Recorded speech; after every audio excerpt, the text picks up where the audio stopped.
রাজনৈতিক সিদ্ধান্ত ও আদালত নিষিদ্ধ না করলে আগামী জাতীয় সংসদ নির্বাচনে আওয়ামী লীগের অংশ নিতে কোনো বাধা নেই বলে জানিয়েছেন প্রধান নির্বাচন কমিশনার এএমএম নাসিরউদ্দিন।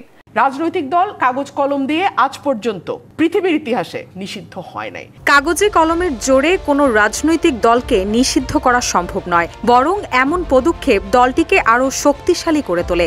অবশ্যই সে অনেক ভালো ছিল, তার তুলনা এই ম্যান এক পিস আর নাই, আর হবেও নাই দেশে। এই দেশে আর হবে না ম্যান এক পিসই, যেমন বঙ্গবন্ধু এক পিস, হাসিনাও এক পিস, এরতে আর অন্য কিছু হবে না এই দেশে। এই দেশে আওয়ামী লীগ এলেই ভালো থাকবে।